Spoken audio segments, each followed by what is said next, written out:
invite the Chief Operating Officer, Dr. Muyiwa Onobanjo, to give us a brief about Genesis Specialist Hospital.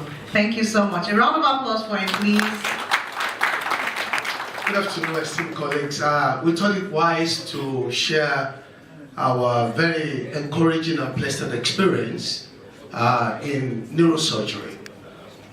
Genesis is just about 4 years old. My name is Dr. Onobanjo, Director at Genesis. So we kind of invested heavily in some equipment and some capability, and it has actually played out so well. I remember when we started talking to neurosurgeons, Dr. Alimi has been with us, Dr. Joe, and many of them have come to our place. And then we went into getting the neurosurgical microscope, which has made it easy for them to deal with aneurysm, some of pituitary tumors, and then also the laparoscopic equipment. And so we just want to inform the House that some of those cases are now available, are now doable in private setup. Just as Dr. Joe said, I never thought that some of these things could be done, especially spine surgery. The fear we had was that, of course, when you come in, you don't go out alive, or you go out on wheelchair. But I've seen it. We've had this beautiful experience in Genesis.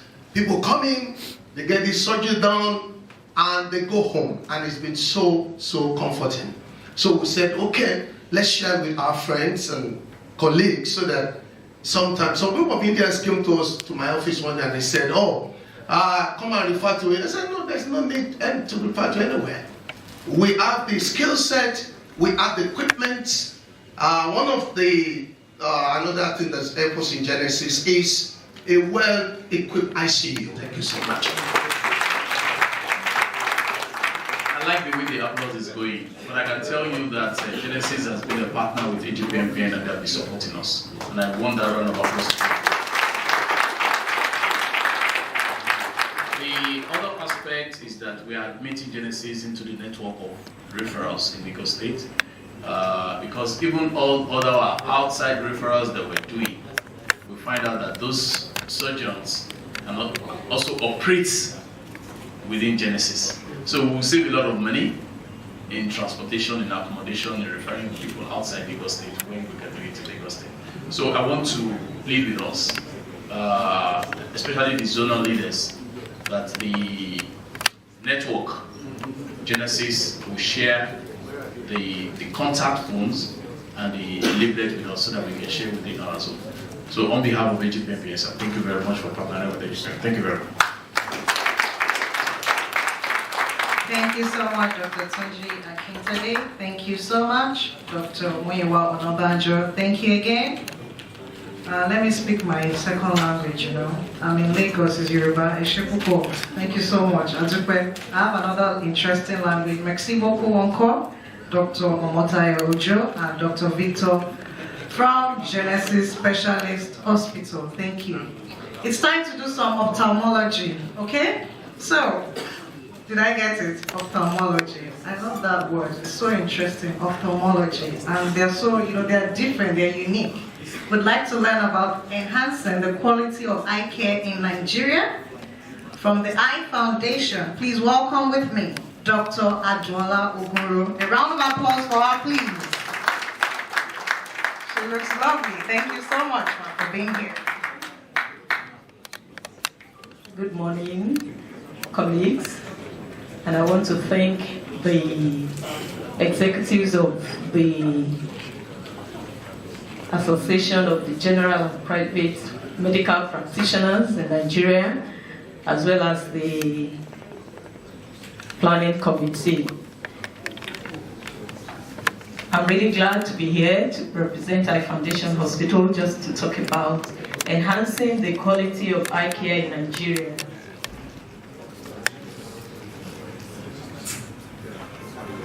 Well, the main goal of eye care services is to reduce the avoidable visual impairment as a global public health problem and to secure access to rehabilitation services for the visually impaired. All Nigerians should have equitable access to high quality eye health, and also irrespective of geographical location, socioeconomic status, ethnicity, age, or gender. Presently, the situation analysis concerning the survey of blindness in Nigeria, which was carried out between 2005 and 2007, examining a total of 13,599 persons aged 40 and above, it was found that blindness prevalence is at 4.2%, and females having a higher prevalence than males.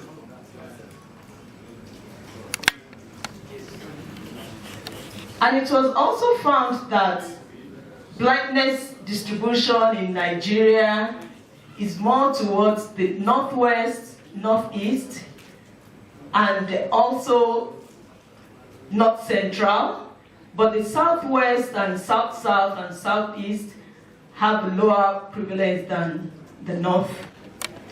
And otherwise, this actually shows the distribution of the primary eye care services in Nigeria. And when we look at it, we found that the northeast actually is almost devoid of eye health. And we have the primary eye centers being managed by donors, and some are taken over. Some are actually taken over by the government, whether the state government, and we have just thin distribution of eye care services in Nigeria.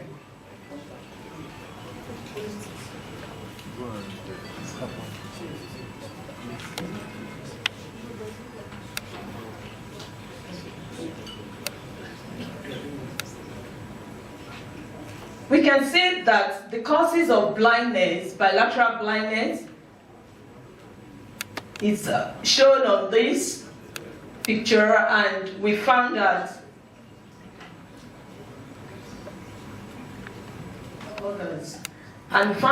glaucoma will actually be the leading cause of irreversible blindness. Now, who are the people that will be responsible for enhancing eye health in Nigeria? We know that the government play a key role, whether at the federal level or the state level, and also we have private practitioners being involved at one level or the other.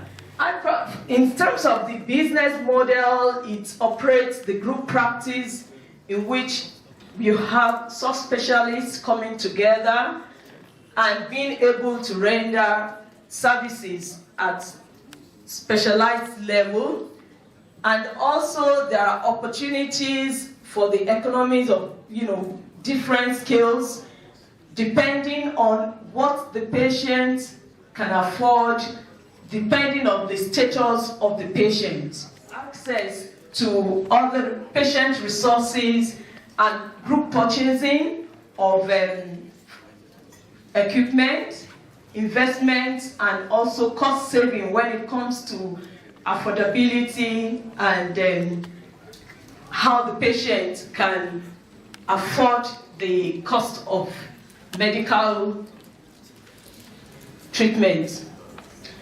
The other model is the social enterprise model, which involves young ophthalmologists, and this helps us to be able to offer low-cost, qualitative, and this helps to reach out to the people in the community in the remote areas that do not normally have access to eye care.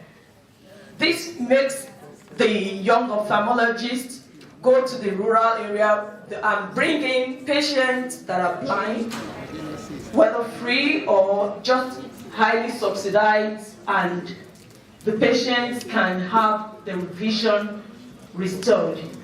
And this helps, instead of waiting for the charity, there is a sustainable program. And the one at the community that the social entrepreneur helps to build big data and helps for research. The medical software was also developed to be able to help the data management, and also looking into providing low-cost IOLs. These are some of the things that we use when we go to the field to screen. The mobile refraction, because about over 20% of blindness, we're able to bring these people and correct their refractive error. Training at all levels, and manpower. The cataract surgery that was actually done in the 2018 and actually improved and increased over thousands, being able to reach out to the community and to the poorly served area. Thank you. Please, drug stock, are you ready? Is your representative here? We have a brief presentation from drug stock. They'll tell us what they're all about. Good afternoon, distinguished senior colleagues. For those of you who were here yesterday, I apologize to you for listening to it again. There were some technical issues with people who couldn't present it again. The organizers have graciously allowed us to represent the Central Drug Supply Platform for Agpmpn. Senior colleagues, my teachers, teachers of my teachers, thank you for this audience. My name is Dr. Chibuzo Opara, and I work on this project from Drugstock. Before I talk about the project, I'd like to tell a very short story that, that concerns this project. About 10 years ago, while I was doing my residency in orthopedic surgery, I visited my dad, who was a professor in surgery, and my mom came into my room about 3 a.m., banging on my door, that my dad couldn't breathe well. My dad was a sickle cell patient, and at the time had hypertension. So, I mean, at that point in time, he was 63, sickle cell. So at that time, I'd already, while I was a kid, I mean, growing up, I knew my dad was frail, but at that age, I knew exactly what the risks and everything were. Whatever is happening, let's go and solve it. I got there and he was foaming, pink frothy foam coming out of the nose. And looking back, we suspected that he probably had a moderate embolus, pulmonary embolus that he threw. But at that time, it was just confusion. We called the hospital, they sent an ambulance, and all that. In all that chaos, we lost him. Drug that could help him. And I'm sure we all know the emergency protocol for moderate pulmonary embolus. It's strong painkillers, vasodilators, pretty simple management. It's not more than, if you would cost it, it's not more than 50,000 naira that would have kept him alive.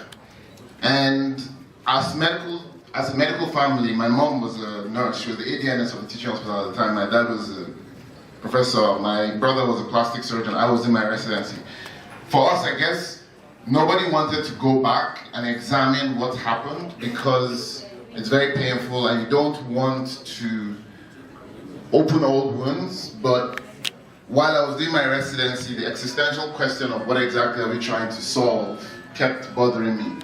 Kept bothering me that why do patients have to wait for 9 hours? Why are there no drugs in the pharmacy? Why do we have fake drugs? That existential question pushed me to leave practice and go pursue a degree in management, economics, and finance. Investment companies that invest into healthcare, trying to crack that nut to say, how do you ensure that we in this room, we often for lack of a better word, operate in a bubble in that we are with the patient. We don't really look at what is happening on the other side, the back end. This room is more knowledgeable than other practitioners, being that we run private businesses, so we have to get involved in supply chain and finance and all that. But the majority of practitioners don't really bother about that. And I guess that those questions have lingered on until when I got back. Where do you get your drugs? How do you get your drugs? Was still a challenge 10 years later. Suffice it to say that we started this company for 3 specific reasons: access, reading the supply chain of counterfeit and substandard medication, and intransparent pricing. A lot of us know we have a counterfeit drug problem in the country. Anywhere between 10 and, please roll the slides. Anywhere between 10 and 30% of the drugs are counterfeit. But there is the issue with substandard medication. Artemether, for instance, it's supposed to be below between 16 and 20 degrees. Oxytocin, also the same thing. But a lot of these drugs are carried in the boots of cars, brought to us. When you give a patient oxytocin, you have huge postpartum memory features today and tomorrow. Thank you very much.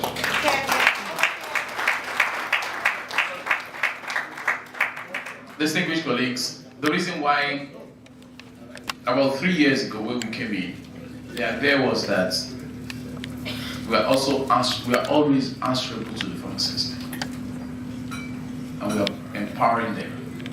The people that use these drugs in this country are doctors.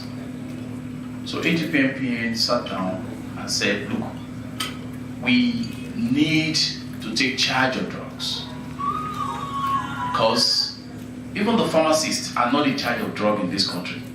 It's the marketers that are in charge, because they have more money than pharmacists. Pharmacists have more money than doctors. So we now said the only way to go about this, to make things work, is for us to have this central drug pooling, so that the supply to our own warehouse. We approached the ministry and they said we should go to Ushodi, but we know we cannot go to Ushodi because they have their own system and we have seen defects there, and that's the truth. Now we do not have the fund to start the warehouse, and that was how drugstore came in, because they already have a system that is working, and we need to apply ourselves to that system to run it together. Thank you so much, sir. Thank you, Dr. Chibuzo Opara of Drugstore. Please, Very delighted to be here today. My name is Tunde Kwaye, and co-founder of Agpmpn CSS. It's a consulting services solutions company, and we specialize in providing services and clinical and non-clinical solutions to improving healthcare delivery and the efficiency of medical practices in the communities. I understand there's a lot of challenges that we have in Nigeria, and to be in the midst of all the experts in the healthcare industry, I'm very privileged this morning.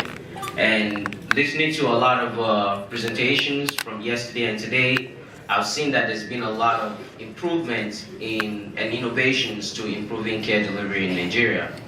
However, we'll continue to see a lot of these issues, from patient safety, documentation, even with private hospitals and public hospitals already implemented several electronic systems, continue to experience documentation issues, which exposes you into litigations and all that. We also have patient privacy issues. Power supply, I know, is a major issue, which I've heard of several hospitals implementing some kind of solar panel plus inverter to power the computer systems. And however, before I go into your current solutions, I'd like to tell you that I'm a perioperative clinical systems informatics consultant. I worked for one of the biggest electronic systems company in US for a few years, and I've been doing this for about 10 years already. With my co-founder, Conscience EMN. We've implemented a lot of electronic systems. I've worked on many systems where we configure the systems, and also we train the physicians and the nurses and the ancillary staff on how to utilize those systems. Currently in Nigeria, we have independent technology standardization, we have paper charting, and we have decentralized electronic system. What I mean by decentralized is that we have different electronic systems being utilized in several practices at the moment. But there's no integration. There's no communication, there's no sharing of information about a patient. If a patient stumbles and falls here and goes to a clinic nearby, and the patient has already seen another doctor in another clinic that is close by within the same vicinity, there's no way to transfer that patient information or chart right away, almost immediately to that physician, so that they can get the history of that patient and then can effectively take care of that patient needs. What we've seen is that most of the time when many foreign companies come to Nigeria to sell these systems, we don't believe that they are actually selling a full scope integration to a lot of medical practitioners, obesity, diabetes, and all of that. We need to be able to manage them. It's harder to manage those issues using paper chart. It's harder to manage those issues with the patient not being informed enough. So we as a consulting company will come in and help you, help your organization to train a lot of your staff, from ancillary staff to nursing staff to physician staff, on how to use whatever system you currently have, or we can actually recommend a better system that actually suits your medical practice. When we met with Dr. Agpmpn last year, we talked about how we can come in and help Agpmpn, and what we are trying to achieve is, we understand that even implementing your electronic systems, it doesn't solve a lot of the problems that we are encountering currently. And the way we will be able to solve this problem is if you implement a workflow that actually work and move patient faster and gets patient more informed. For example, a patient walks into your emergency room, the healing of that patient begins as soon as they walk in. And most of the time when I visited some of the hospitals, I see that most of the time patients are forgotten, are sitting down. There's no patient tracking systems, and there is no, apart from the tracking systems, the workflow where the nurse is standing and while the nurse is attending to the patient, there's a lot of lapses and gaps. So we would like to come in and give a free workflow assessment to your medical practice, and we'll give you a recommendation on what are the changes that you need to do, what you're doing right and wrong at the moment, and what we can do to fix those gaps that you have. And implications of not solving the challenges, we will achieve to certain standards and we'll stumble. So this is what we're trying to overcome. And our mission is basically to provide services and to improve services and healthcare delivery and also your operational efficiencies in all your communities. And solution requires strategy. So as a consulting company, we have several, because of our over a decade experience in the industry, we have several strategies that we can use to help improve your healthcare delivery within your practice. And these are several solutions we have. Clinical solutions, we have infrastructure and security, we have project strategy, and we also support help desk support. Another thing that we see that is an issue is many hospitals implemented systems, but there is no continuous maintenance. So to overcome these, we need to be able to have a help desk support system that will provide that continuous maintenance, because you need to continue to do optimization. Your infrastructure security needs to continue to be patched to make sure that you're secured in all within your system. We also provide some network support where we make sure that you have a strong network connectivity. Another solution we have is we provide a cloud-based solution where there will be no one that will be able to hack into your system. Even if you implement an electronic system, you could be on the cloud already, but if you're not on the cloud and you are being hosted right here in Nigeria, we provide a cloud-based where before you can access the system, you access the cloud first so that you're not liable to being hacked and losing of your data. And all these standards and practice will probably save you more money.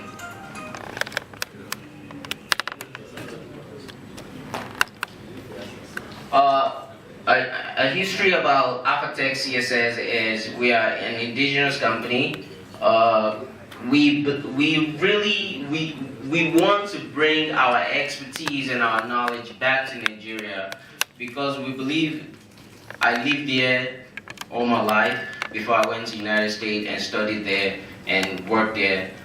But I felt it's time for me to give back to Nigeria, and that is why we're bringing this company back to Nigeria to work here.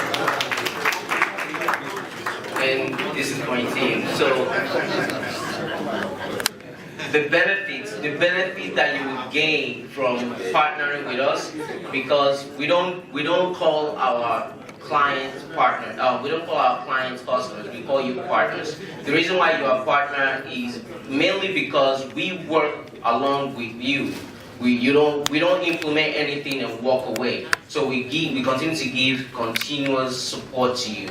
So if we get on a project with you, even after the project, we still provide a free support for you for the next 3-6 months and roll you out appropriately so that you're not just left hanging, which is what we've seen had happened with other foreign companies that come in and implement systems for you.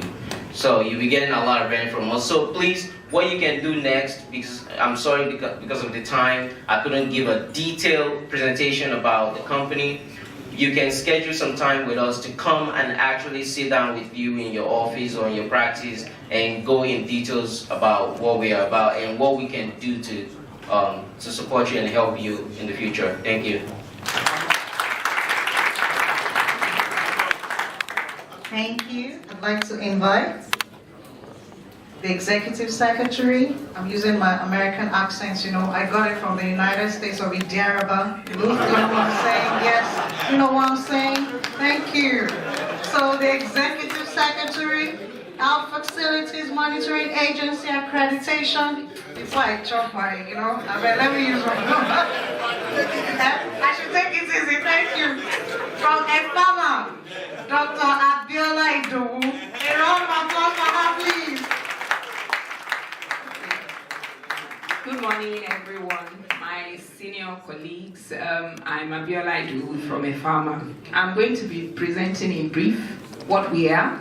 I'm very sure that most of you, contributed to the establishment of Agpmpn, especially the older ones. So when I'm talking about Agpmpn, it is not new to most of you. So I'm just going to say what we want to be and what we are now. Thank you. Next slide, please. Next slide. Okay. So, what is Agpmpn? I won't talk about it because we all know. We were established by Health Sector Reform Law of 2006 to regulate the practice of medicine in both public and private health facilities. And this was necessitated by a gradual decline in the quality of healthcare services. We know that there's a lot of quackery in Lagos State, and what Agpmpn is trying to do is to ensure that there is good quality when it comes to healthcare in Lagos State. And we are under the direct supervision of the Ministry of Health. Next slide.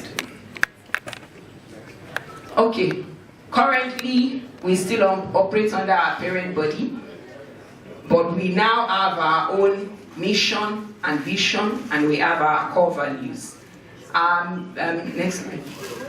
Next slide, please. Okay, so our vision, we want to be a reputable regulatory agency, effectively promoting quality healthcare for all Lagosians. And our mission is to ensure that all Lagos residents have access to good quality and safe healthcare through effective regulation of health facilities and monitoring their compliance with set standards. Next slide. Okay, our core values. I don't know if we have noticed, but we are different.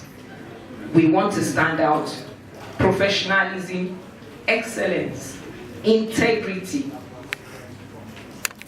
client-oriented, team building. We want to partner with you. We want to be team. We want you to be on our team, and of course, we also. Okay, I've talked about integrity and that we are client-oriented. Okay, so what is our scope of services? We set minimum standards for operation of health facilities. Of course, we facilitate quality assurance and improvement of health facilities. We inspect, monitor, and license all health facilities in Lagos State. You will see that I didn't say accredit. We haven't started that because we do not have the capacity yet, but that is our vision. We suspend, revoke, or cancel certificates of registration for defaulting health facilities in Lagos State. That is the tail end. That is what we do at the end if we are not pleased with your practice. And of course, we ensure compliance at health facilities to improve the quality of service delivery. Next slide. Okay, governance in a farmer. Okay, as I have said before, we were established by the Health Sector Reform Law of 2006. We're in the process of, instituting new reforms. And one of the reforms is, of course, to have a strategic plan so that we're able to achieve our mission and vision, all those that we have articulated. If you do not have a strategic plan, we cannot achieve you certificates of credibility to say that we are sure that you are practicing good medicine. And then, of course, standards, which is measuring, the quality of what you do. Next slide, please. Okay, so this is just in full, but we're just going to spell out. Of course, I've said we have new reforms. One of the reforms is that we now have what we call e-Pharma. We don't want you to come to us anymore. We want to reduce your, the way you do business with us. We want to, we will come to you. We will come to you. You cannot remove that. Yeah. But we don't want you to come to us, except you have to. So we want you to do all the business you have with us online. Yeah. And that is the website. If you are Agpmpn, if at any time you need us to come and take you through e-Pharma, just tell us. We'll come to your zonal meeting. We'll send our ICT, because that's one of the things that we have now. We have ICT staff working for a farmer who can actually come and spell out what you need to do. See, when we come, as we are coming, we will give you your certificate. Yes, we will do that. So we expect that you partner with us or try work with us, we will work with you. Next slide. Okay, of course you know that we carry out monitoring visits, and we are supposed to carry it out twice in a year. And of course, if we have said these are our standards, we expect you to comply. If you do not, we enforce.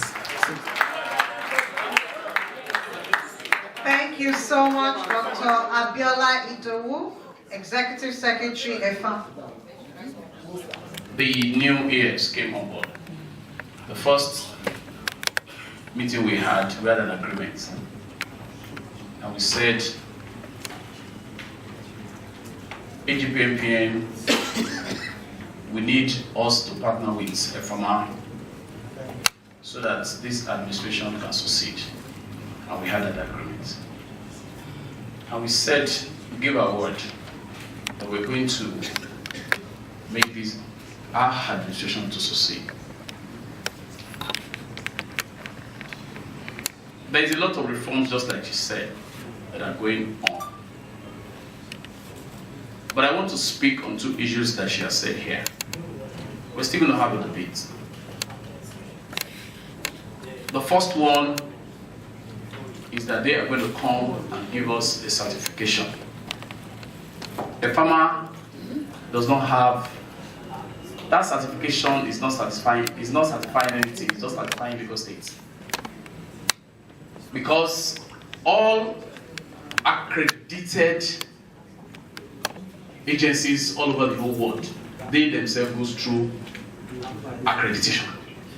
And that was why you can see presenters that have said, they have an ISO, they have this, they have that. The farmer needs to go through that so that the system can be reformed. And that was our submission when we were doing the reforms.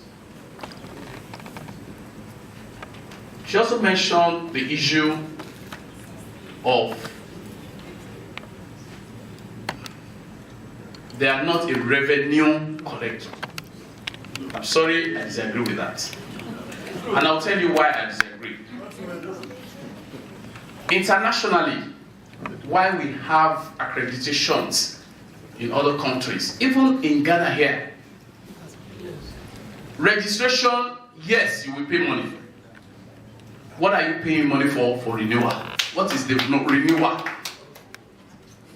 What does that mean? What are you renewing? Is it the document or is it a certificate? Even our own certificate that is WHO certified, we don't renew it. What we do is licensing. Now, we need to get that, and we said that much to the last commissioner.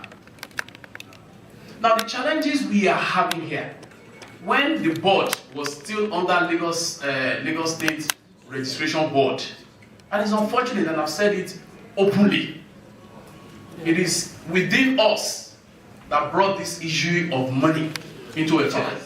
Is the family medicine, Dr. Mrs. Alabi had to pick somebody outside. Within that short window, a farmer had been to our facility. She was called by the matron. Most of the time, I don't know if it is now, if they have improved now, they will tell you, please, can you speak with the MD? She just stepped out now. They said, I don't want to speak with anybody.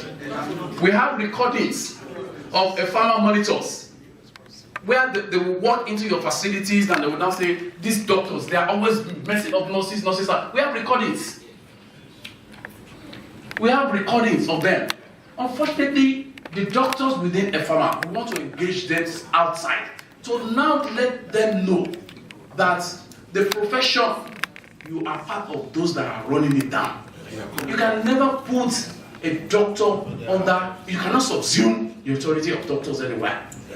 And that is the debate. Please, we want a constructive debate. The challenges we are having here is not coming from her. Thank you so much. We still have a few minutes for the conversation with the farmer and Loma, and that will be moderated by Dr. Neo Shamali. Without much ado, I'd like to invite the Ed, Healthcare, Waste Management, Loma. A round of applause for Dr. Modupe Oko, please. Thank you, ma'am.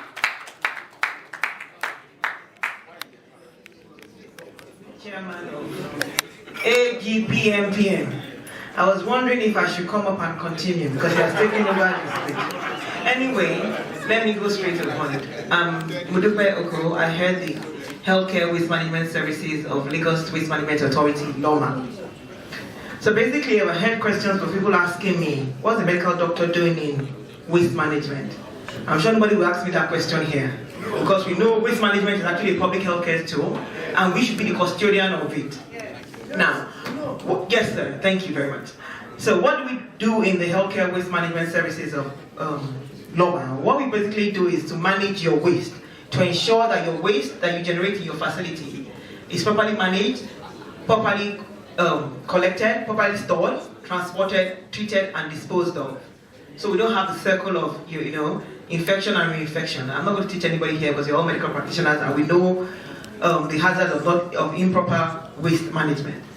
Basically, what I'm just going to do is just remind us of what we need to do in our facility in managing healthcare waste. We know we generate waste, different types of healthcare waste at our facilities as we treat our patients.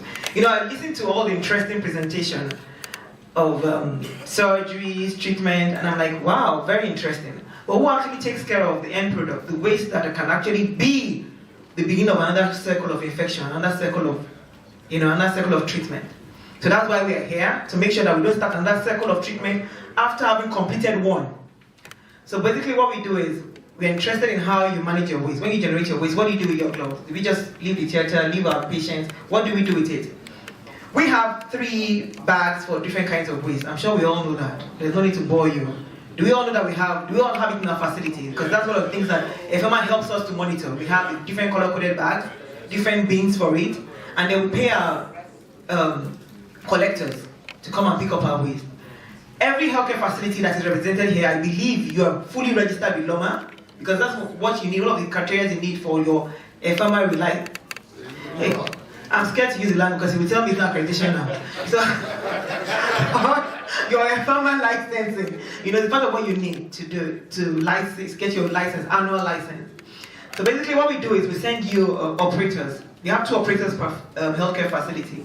We have one for your domestic waste, that's the general waste, and your one for your healthcare waste. So you don't commingle your waste. And then those 2 categories of waste are going to 2 different areas. One, the healthcare waste is going to the treatment facility before we dispose of them. The general waste is going to our dump site. So basically, Loma has reached the point whereby we are preaching something new. We're talking about zero waste now. So I'm going to show you that the Lagos State government is not just interested in just collecting and collecting. We actually give back. So the Lagos State government is launching this new program through Loma. It's called Zero Waste, whereby you start recycling even at the home front. So that not everything you consider waste actually should get to the dump site. Some are not actually waste. Some can be used to start a new economical cycle. So that's where we are. So as I'm speaking, I will have some of my colleagues distribute these bags. Can I have a sample of the bags? Which we'll give to you free, courtesy of, Lagos State government is really doing it.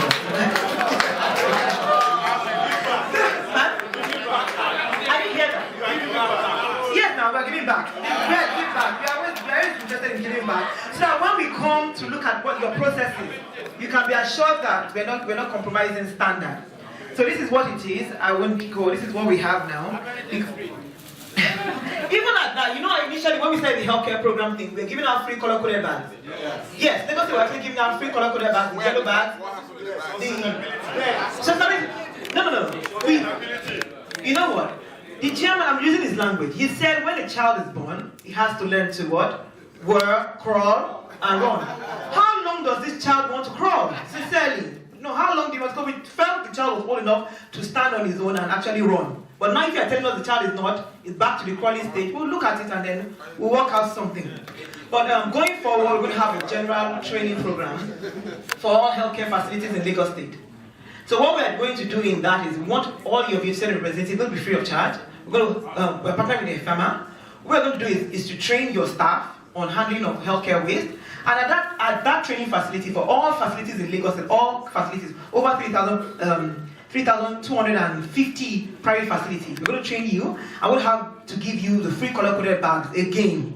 But this time, we're not giving you as a child that is crawling, we're giving you as an adult that is working, but we want to support you. So henceforth, of course, you continue the process. So we ensure that your waste are properly bagged. Now, this is a new color we've added to our program. This is a purple bag launched by the Lagos State governor last week under the Blue Box initiative. This is for recycling, for your recyclables.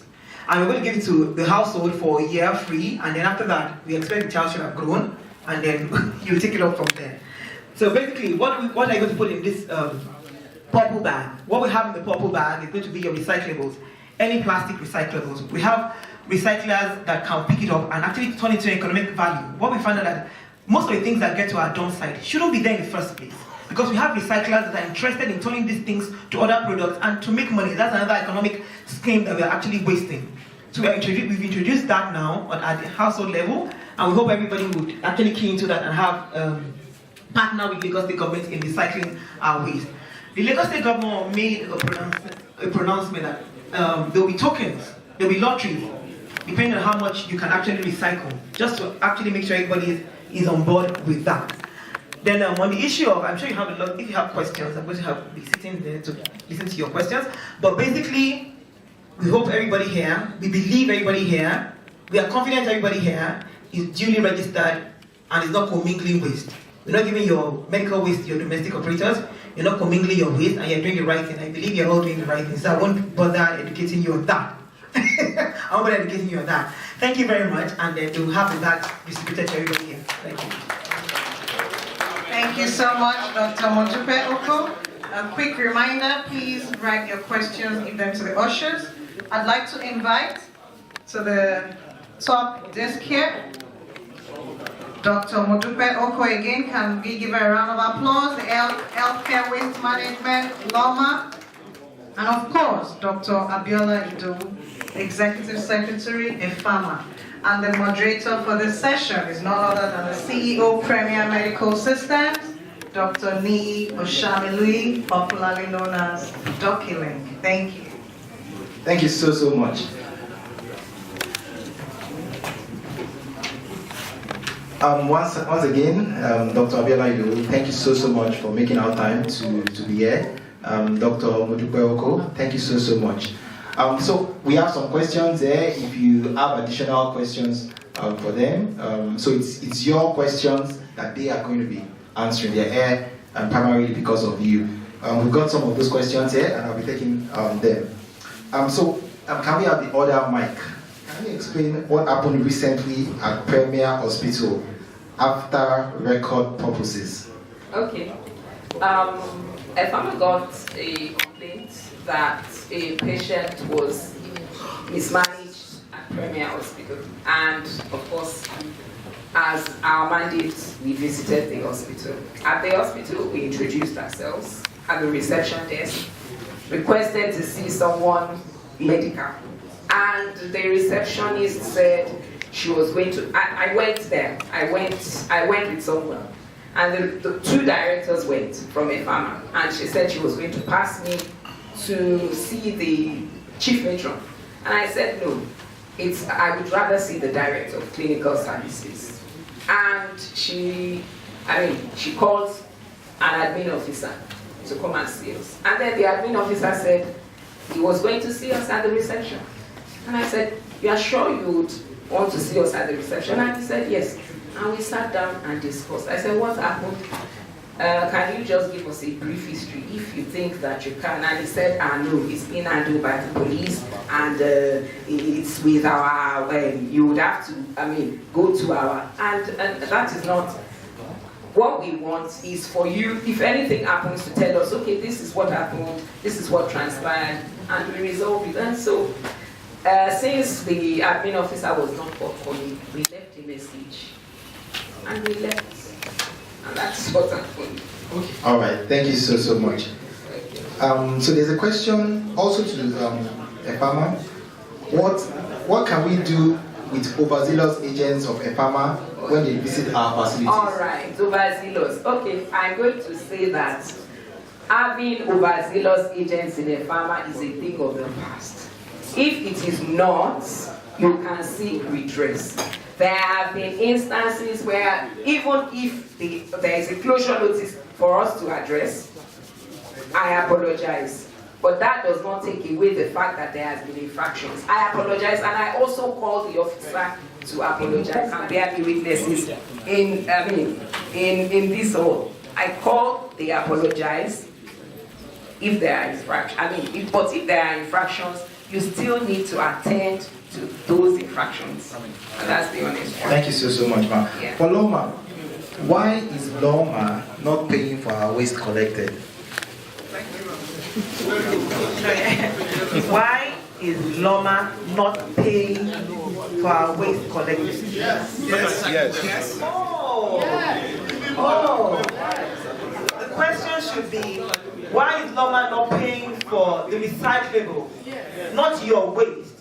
Because if we're offering you service, the question I heard was, why is LOMA not paying for our waste? We're offering you service, so you should pay for the service. Now, yes, sir. I wrote that question. Yes, sir.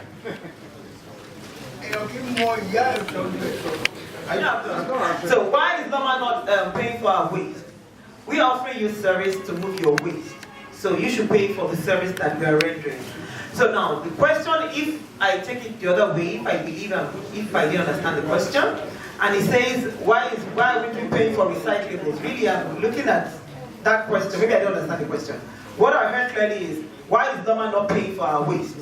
We cannot pay for the waste. We are offering you a service. You should pay us for actually rendering the service to you.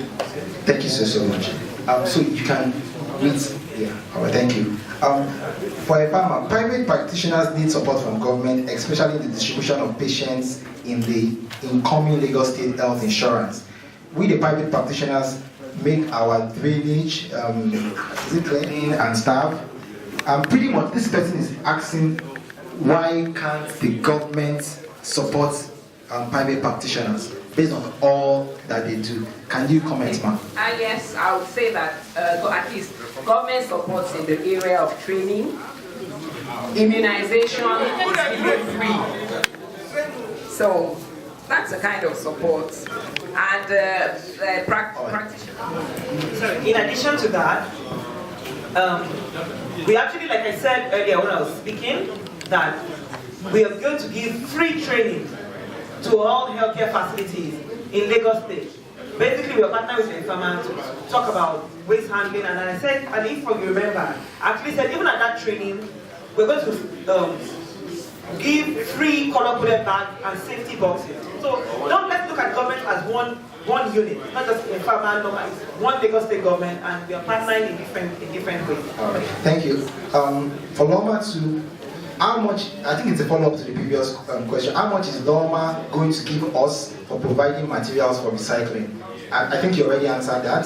Do you want to add? Do you want to add to that? How much is Loma going to give for providing, that's the private practitioners, for providing materials for recycling? Okay, now the recycling thing, like I said, was launched last week by the Lagos State Governor. And basically what it is, like I said, there are going to be lotteries for it. They're going to have lottery tickets. They're going to be cuts on your waste tariffs. So there are different incentives, basically from your reduction in your waste tariff to winning of different lotteries and different things that the Lagos State government is putting into this waste that you're talking about. So not necessarily just cash. Now, we're not buying it with cash now. You can actually reduce your waste tariff. There are other lottery things that you can actually win from actually partnering with that, depending on how much the volume of waste, recyclables, not even waste, recyclables that is collected from your facility. Thank you. For a farmer, this is a yes or no question. Is a farmer a corrective or punitive agency? No. No, it's not a corrective. It's not a. He says yes. Is it a corrective or punitive? It's a corrective. Okay, all right. Yes. Thank you, ma'am. So also for a farmer, quickly. So I know you mentioned this during your presentation. I think it's a comment or a suggestion from our doctors. A farmer should be polite in their attitude. They should introduce themselves properly when coming for inspection, and they're suggesting they should be headed by a doctor. I don't know if you have anything to say about that. As I said, right now, I can affirm that any monitor coming into your facility is polite, will introduce themselves, will wear a name tag. If they don't wear a name tag, send them out. Yes, I say it boldly. They will wear a name tag, and they will tell them, I am so from a farmer. So that you can, and if they have done anything in any way that you are not pleased about, you can seek redress, because that person has already called this us. Especially because it is not once that we visit that we always penalize. But there are some, yes, I will say that. They are visited, you forget that we have documents and we have past visits on facilities. Past visits that they would have gone to that facility and told this facility, this is what you are doing, we don't want you to do. But there are certain instances where we cannot even wait for you to discourage you. And maybe we would have stiffer penalties. Really. All right, man. Okay, so still for a farmer, someone is worried that a farmer probably has double standards in the way it manages or monitors public facilities or public hospitals and private hospitals. Do you want to comment on that, ma'am? Yes. The fact still remains that we know that you cannot enter a government hospital without finding a doctor. Yes, sir. Yes. Yes, sir. Yes, sir. There will be, you cannot, sir. No, sir, you cannot. There will be, and even if the doctor is not in that maybe department, the doctor will be elsewhere, and they can call him. And that is what I'm saying. We are not saying doctors sit down, but the doctors should be available. If you call a doctor, for example, you go to private hospitals, you will find patients that have been operated and they are left in the care of auxiliary nurses. Is that quality of care? All right, ma'am. Thank you. So quick one, ma'am. What is your website address before we go to Loma? Where we just have about 9-10 minutes more. Quickly, regularly, how do you intend to regulate that? Secondly, why are there disciplinary with the enthusiasm at which private facility? No, I think you already answered that. So for Loma, medical waste agents don't pick waste regularly. How do you intend to regulate that? Basically, I've said that if you have issues with your waste handlers, please let us know and then we'll look into it. We have different waste handlers for different areas, servicing different facilities. So if you have, remember I said you have 2 waste collectors who have healthcare facilities. One for the domestic waste, those are the ones that use the compactor, the big truck, and those for the healthcare waste that use the smaller truck. So now the issue is which one of you are